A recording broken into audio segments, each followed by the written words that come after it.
මේ පාර අයවැය ගැන මට අහන්න දකින්න ලැබුණ ගොඩක් අදහස් ගත්තම ජනතාවාදී වගේම ඉතාමත් හොඳ අයවැයක් කියලා තමයි දකින්න ලැබුණේ. ඒත් මම දැක්ක පෙරටුගාමී පක්ෂ සමාජිකයන් මේ අයවැය රනිල් වික්‍රමසිංහ ඇතුළු පහුගිය ආණ්ඩුවල අයවැයට සමාන කරලා විවේචනය කරලා මාධ්‍ය සාකච්ඡා පවා අරගෙන තියෙනවා. එහිදී යාලා කියනවා ආදායම් බෙදී යාමේ විෂමතාව නැති කරන්න යෝජනා මේ අයවැයේ නැහැ කියලා. අපි දන්නවා මේ ආණ්ඩුව බාරගත්තේ බංකොලොත් රාජ්‍යයක් කියලා ලේබල් කරපු රටක්. මොකද අවුරුදු ගාණක් තිස්සේ අපේ රටේ මිනිස්සුන්ගේ මුදල් නාස්ති කරලා රටේ සම්පත් ටික විකුණලා ලෝකෙටම ණය රටක් තමයි බාරගත්තේ. ඉතින් එයාලා කියනවා වගේ අවුරුද්දක් ඇතුළත ආදායම් බෙදී යාමේ විෂමතාව ඉවත් කරන්න පුළුවන් මට්ටමකට ආර්ථිකය දියුණු කරන්න.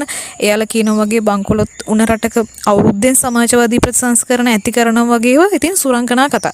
ඒ දේවල් ඒ කියන වේගෙන් ඇත්තටම ප්‍රැක්ටිකලි කරන්න බෑ. ඒක ක්‍රමානුකූලව කරන්න ඕන දෙයක්. තව කියනවා එයාලා බදු ආදායම තමයි වැඩි කියලා. අපි දන්නවා කොහොමත් වැඩි බදු ආදායම. එයාලා කියනවා වක්‍ර බදු 175ක් ඍජු බදු 125ක් තියෙනවා කියලා. මෙතෙක් කාලයක් තිබුණෙත් වක්‍ර බදු. අකමැත්තෙන් වුණත් වක්‍ර බදු අය කරන්න වෙලා තියෙනවා. පවතින තත්ත්වයේ ඒකෙත් වෙනස තමයි එහෙම බදු අය කරගත්තත් කලින් වගේ මුදල් වලින් පාලකයෝ සැප විඳින වෙනුවට කලින් පැවති රජයන්ට සාපේක්ෂව ජනතාවට සාධාරණ සේවයක් සලසනවා අපිට දකින්න පුළුවන්. අනෙක් එයාලා ඉස්මතු කරන කතා තමයි පාසල් උපකරණ වලට තියෙන ටැක්ස් එක සම්පූර්ණයෙන් ඉවත් කරලා නැහැ. විශ්වවිද්‍යාල වලට වෙන් කරපු ප්‍රාග්ධන වේදම් ගිය අවුරුද්දට වඩා මිලියන 500ක් අඩු වෙලා කියලා.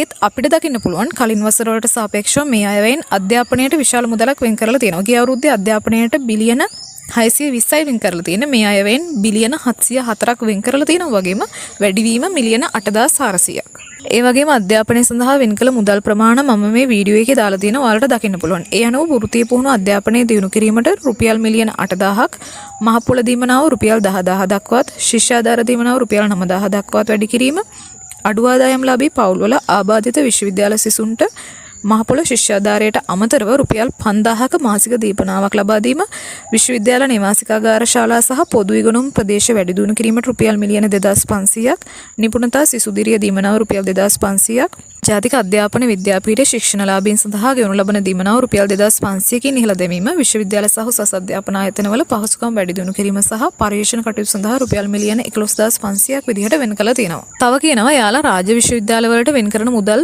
බිලියන 1.6ක් කපලා ගිහලා. ඇත්තටම නමට හරි අන්තරේ බෝඩ්ලා ඇල්ල පිටිපස්සේ තියන් ඉන්න පෙරටුගාමී පක්ෂය ඇයි මෙහෙම පසුගාමීව හැසිරෙන්නේ කියන එක ප්‍රශ්නයක්.